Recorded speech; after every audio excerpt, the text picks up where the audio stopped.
Imagine losing your nose, not in an accident, as a punishment. A blade, a sentence carried out in public, and then a lifetime walking through the world with your face marked forever, so that everyone who looked at you would know exactly what you'd been accused of. In the ancient world, this was real. In India, as in many places, cutting off the nose was a penalty for crime, for adultery, for prisoners of war. And the nose was no small thing. It was the seat of dignity, of honor, of identity. To lose it was a kind of social death. You were still alive, but marked, shamed, and shut out. For most of human history, there was nothing to be done about it. And then, in one corner of the ancient world, there was. Travel back to India, somewhere around the 6th century BC, older than the Roman Empire, older than the Buddha. In the city we now call Varanasi, on the banks of the Ganges, lived a man named Sushruta.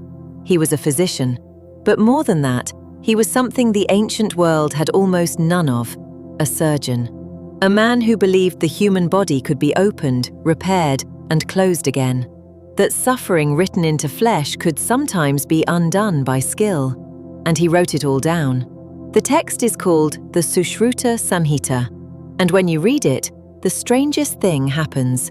It stops feeling ancient, because it doesn't read like myth or prayer, it reads like a surgical manual. He catalogues over 100 surgical instruments, scalpels, forceps, probes, needles, each with its use. He describes how to remove cataracts clouding the eye, how to cut for bladder stones, how to repair a torn earlobe, close a wound, stitch flesh. He classifies incisions. He writes about diseases from diabetes to tetanus. And then there's the detail that tells you this was a real working practice, not a fantasy.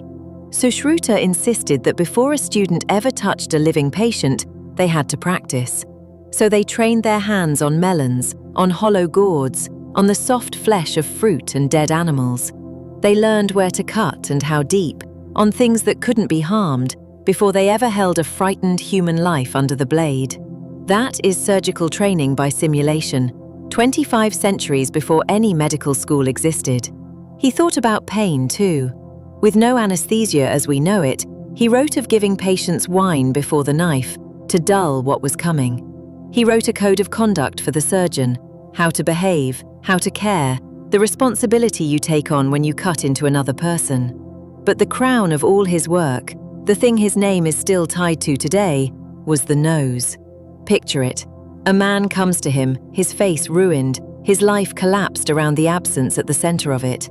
And Sushruta does something almost no one in the ancient world would have believed possible. He decides to build him a new one. First, he measures, using a leaf held against the face to get the exact shape and size of what's missing. Then he cuts a flap of living skin from the cheek or the forehead. And here is the genius of it. He doesn't fully detach it. He leaves it connected at one end, a little bridge of tissue, so that blood keeps flowing into the graft and it stays alive. He folds that living skin down over the wound and shapes it into a nose. He slips 2 small hollow reeds into the nostrils so the man can breathe while he heals. He dresses it with honey and clarified butter to keep it clean. And he waits.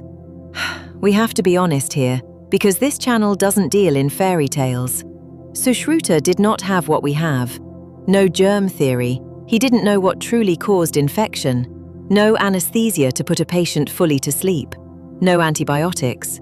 Surgery in his world was dangerous and brutal, and people still died on the table. We should not imagine an ancient hospital with the safety of a modern one. That would be a lie. But that was never the real claim.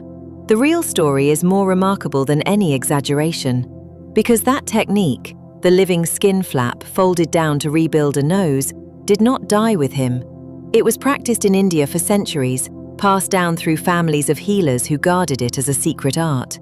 It was carried west, translated into Arabic, studied in Persia, spread across the medieval world.